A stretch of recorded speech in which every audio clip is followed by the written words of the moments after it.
Hey everyone, it's Sim here.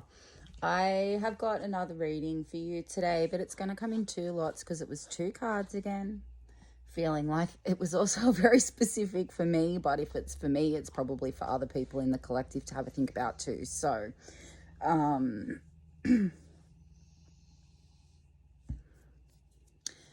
anyway, today's card is card number 19, the moon, which is perception.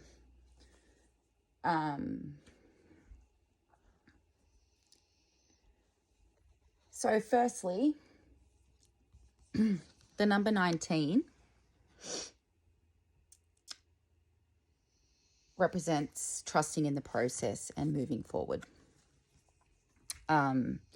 Secondly, in astrological zodiac terms, the moon is the ruler of Cancer, but also has often linked to Pisces as well.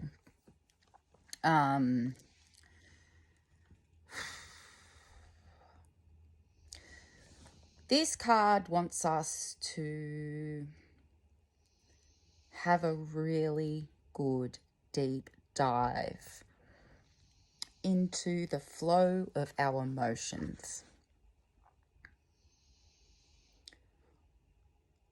How do we experience our emotions? How are we expressing our emotions?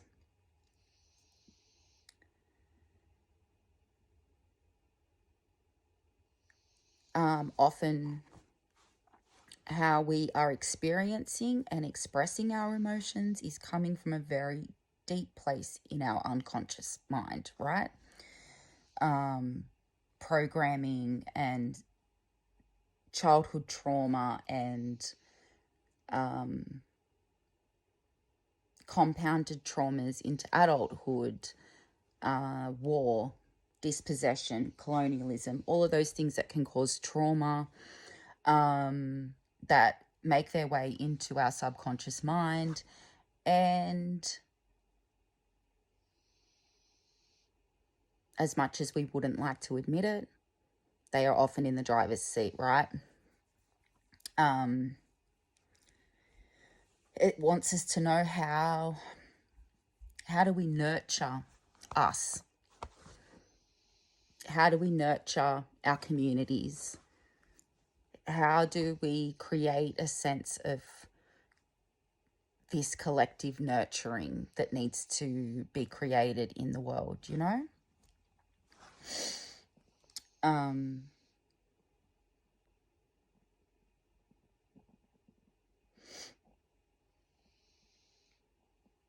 The moon and the sun are both really important in our zodiac charts.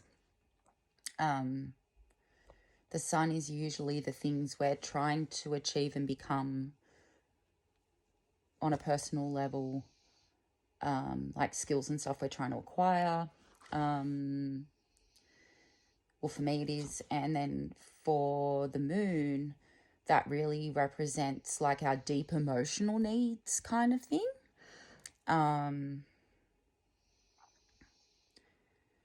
So for each of us, we're going to have different emotional needs, right? Do you know what your moon sign is? It might be a really important thing to find out so that you can explore the motivations behind your moon sign when it comes to how you love, how you want to be loved, how you handle emotions, those kinds of things. The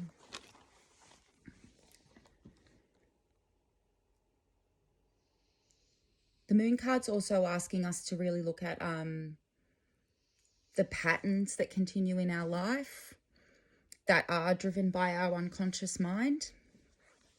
The things that we tend to hide from people, don't want people to see.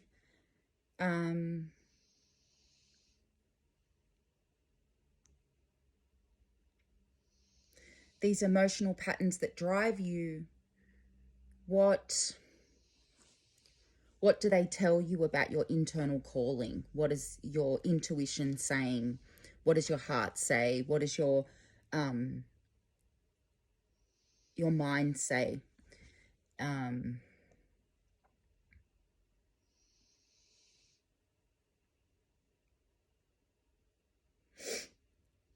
mean, and as a collective, what's obviously important to us is what are the needs of not just ourselves, but everyone around us, including people we don't know, right?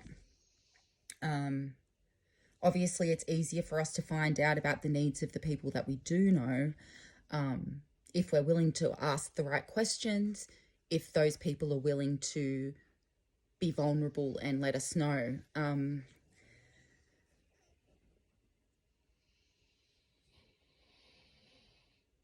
A lot of the emotion that we tend to pay attention to is the stuff that kind of sits at surface level. So the anger, the anxiety, the moon really wants us to be able to really start acknowledging those feelings that sit beneath those surface level feelings that the surface level feelings are reacting to. Yeah. So the abandonment, the rejection, the feeling of unworthiness, of being unlovable, of being disposable, of forgettable, all those things really, you know, that you just never enough, never good enough, or you're too much, and a lot of that messaging comes from our very young years. It's put into our subconscious before we are even aware that it's happening. And by the time we hit our teenage years, we are already repeating those things to ourselves that have been drummed into us from the time we were little, right?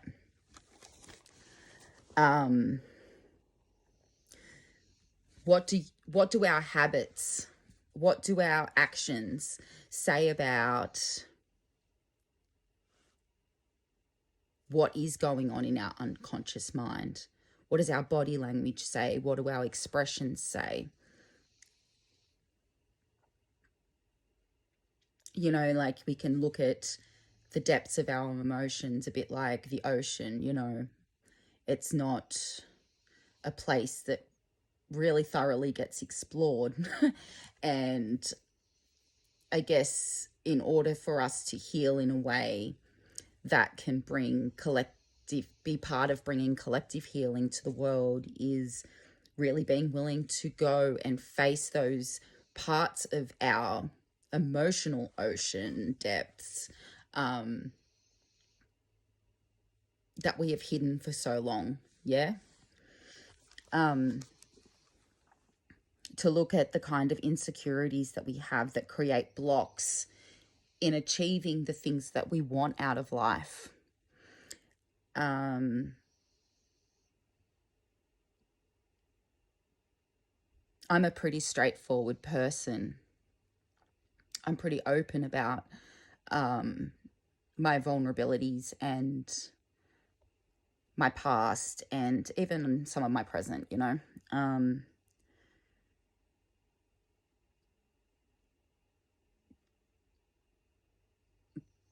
But every day I'm having to sit and observe myself as these emotions come up from the depths to say, hey, hey, hey. And sometimes if I don't catch those feelings fast enough, up here's already attaching thoughts to them. And before I know it, I'm on YouTube typing in what it is that I'm fearful of or paranoid about or whatever. And I will watch video after video after video to need to know all about it, to know if that applies to me, right? It's a lot. It's a lot, you know? So yeah, the moon wants us to investigate what makes us feel truly nurtured. what makes us feel safe, what makes us feel like we belong, like we are just accepted for who we are, warts and all, you know?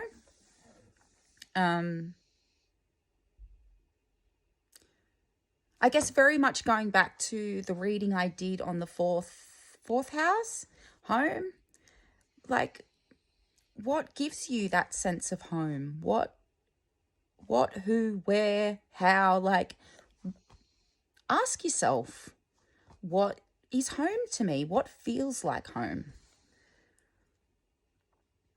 The other thing is, which I find really important, and it's something I've started applying since February. The phases of the moon. The moon obviously goes through phases every 28 days or so. It's a little bit less than 28 days, if I remember correctly. But how working with those phases of the moon and the energies that the moon can give off at the different phases can kind of help us to do certain work on ourselves, which can then be reflected in a collective way. So the new moon is a time for setting intentions, goals, plans. It's a time of thinking about new beginnings, what new beginnings you would like, planting the seeds of those new beginnings and creations and things like that. Then you've got the waxing moon, and the waxing moon is the time where you want to push ahead with those things that you have set intentions for at the new moon. The energy of the waxing moon being that it's coming from a new moon where that's a moon with no light. It's the dark side of the moon, so to speak, into the waxing moon, which is showing us a quarter of the moon lit. The energy of pushing forward. So it's a motivating kind of energy. So it's a good time to practice the things that you want to grow, that you've planted the seeds for, whether it's breaking a habit, whether it's changing a thought about yourself, whether it's implementing something different in your daily routine, you know, but it's a time to start pushing forward with those things and nurturing the seeds that you've planted. Yeah. Then the full moon is harvest time. So it's a time where you'll start to see some of those things come to fruition, or at least improvement in some of those things. Remembering that some of the things that we are working on are going to take more than one moon cycle, okay? Trauma, childhood trauma, takes time to heal. And it takes more than following moon cycles. It takes a whole kind of toolkit of resources to be able to tackle your childhood trauma in a thorough kind of way. Remembering Western medicine only gets us so far, right? Then we've got the waning moon. Is it the waning moon? Yeah, the waning moon. And that's a time for us to release all the stuff that no longer serves us, right? So it's a time, so if we had planted the seeds at the new moon to change a certain type of thinking about ourselves or about a certain part of society or a change in your daily schedule, or it's the waning moon's really asking us to then take a good look and really be ready to discard those things that no longer serve us. Yeah. Making sure that you're looking at all the things that are holding you back. And I think this is also a good time. I find it's a good time to take inventory of the things that you might want to set intentions about at the new moon. But yeah, ask yourself really honest questions. Ask yourself, like, what do I need to release? Is it expectation? Is it control? Is it people pleasing? Is it self-abandonment? Is it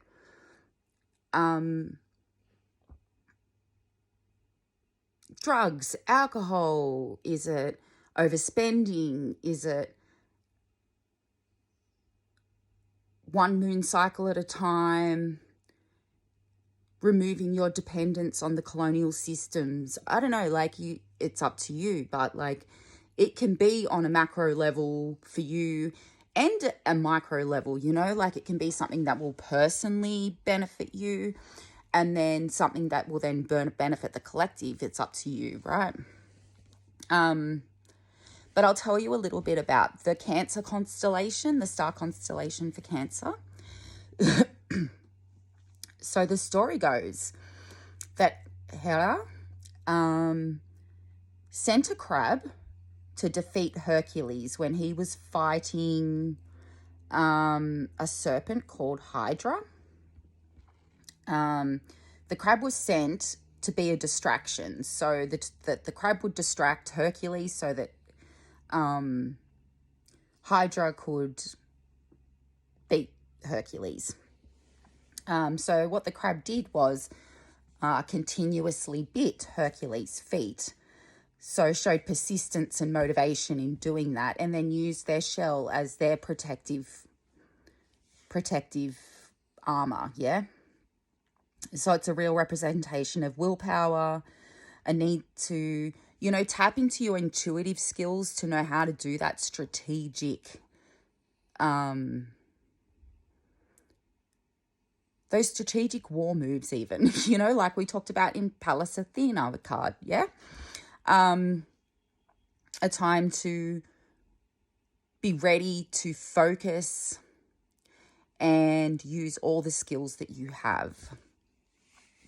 Anyway, that's the first card, and I will attempt to get the second one up ASAP because it, I think, kind of adds another layer to the moon card, which is about perception.